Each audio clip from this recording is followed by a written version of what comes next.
What's going on, guys, and welcome back to Assetto Corsa. Today I'm going to be checking out the Ferrari 70th Anniversary DLC car pack. There are 7 new cars in this car pack, so let's get on with it. Starting off with the Ferrari 250 GTO.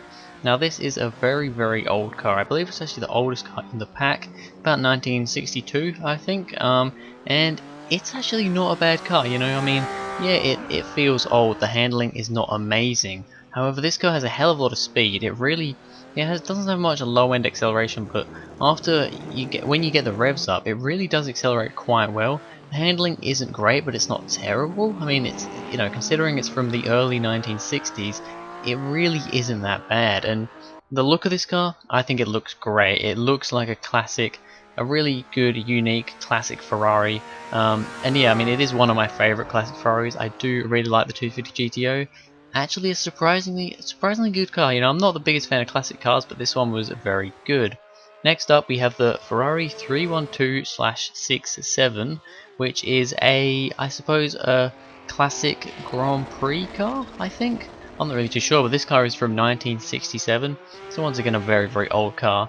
I was surprised at how well this car drove. Once again, I was quite terrified of, you know, driving a pretty powerful and very light classic, what basically is a Formula 1 car from the 60s. I was like, this is going to be terrifying. You know what? It wasn't that bad. I took it around the 1967 Silverstone circuit, which I've never driven on before. Actually a pretty cool circuit, completely different to Silverstone nowadays. And this car was actually really nice to drive. It handled pretty well, it had some good speed. All around, I was actually really happy with this car. It was actually one of my favourites in the pack. Next up, the Ferrari 330P4. Now, I've heard about this car, but I don't think I've ever driven it. I believe it's in Forza, you know, Horizon 3, Motorsport and all that, but I don't think I've ever really driven it, and it's a pretty good car. It handles alright. It's a little bit understeery at times, but it's bloody quick, and it sounds amazing. I mean, you can probably hear it just about now with me talking over it, but it's really good. This car sounds absolutely amazing. I believe this is also from the 60s. Correct me if I'm wrong there, but I'm fairly sure this car is also from the 60s, and it really does sound and look, and I mean, it sounds and looks amazing. It handles alright, but I mean, altogether, this 330P4 was actually a really nice car. I just loved how it sounded. Next up, we get something a bit more modern, the Ferrari 812 Superfast, which, let me just say, is a really weird name for a car. I mean, the whole 812 thing's fine, but Superfast? Well, it's the Ferrari Superfast.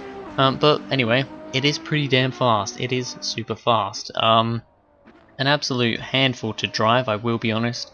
You accelerate in this car and it just wants to wheel spin. You have to be really careful. Actually doesn't handle quite as nice as I would like. I believe this is actually the replacement for the F12, and I mean, I like the look of it. I think I prefer the look of it over the F12. Maybe. I've never been the biggest fan of the F12, but I think I do like it more than the F12. However, I don't think it drives as nice. We don't have the F12 in Assetto Corsa, but yeah, from what I've driven it in other games, it's not great, the 812. The Ferrari F2004 is the next car. This is what I believe is a 2004 F1 car, and yeah, it's pretty good. Very quick, as you would expect. You know, the gearing is crazy. It's just like and you just turn it. You're just gearing up all the time, and it's a nice car to drive. I mean, I'm not usually one to really drive these F1 cars very much, although they are fun to drive. They're not really my sort of thing. I'd rather drive like GT3 cars and stuff like that. However, this is very fun to drive. You can brake really late. It's actually quite easy to drive, because even if you brake a little bit too late, you're gonna get it. Unless you brake ridiculously late, you're gonna get it stopped at least in time to get around the corner alright. So yeah, it's a pretty fun car to drive.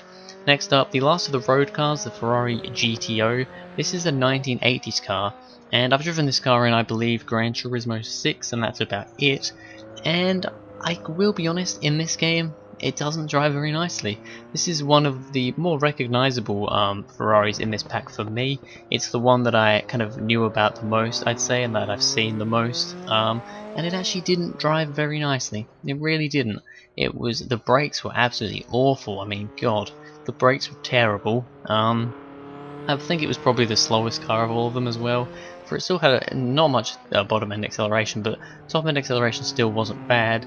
However, you know, comparing this to the 250 GTO and all those other cars, the 330 P4, this was definitely my least favourite, and I've got to say this is my least favourite car in the pack.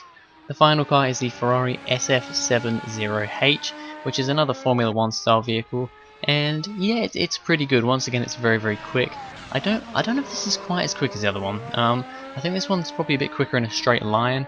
However, the gear ratios they're a lot longer gear ratios, so you're not constantly, you know, changing up all the time. So the acceleration isn't quite as crazy. And you know, but I mean, it gets stopped and everything just as well as the other Formula 1 car in the pack. So yeah, this is alright. I think I do prefer the 2004 version. However, this is still a nice car. You know, if you're into F1 cars, then I'm sure you'd like to have this. You'll be happy to have this. Personally, like I said earlier, I'm not a massive fan of F1 cars anyway. So yeah, it's here. It's pretty cool to have it in the pack. But anyway, that is it for the Ferrari 70th anniversary DLC. What do you guys think of this pack? I believe it's been out for PC for quite a while, however it's just come out the other day for PS4 and I believe Xbox One. So yeah, tell me what you guys think of all the cars in this pack. And yeah, thank you guys very much for watching. If you enjoyed, please go ahead, like and subscribe, and I will see you guys in the next video.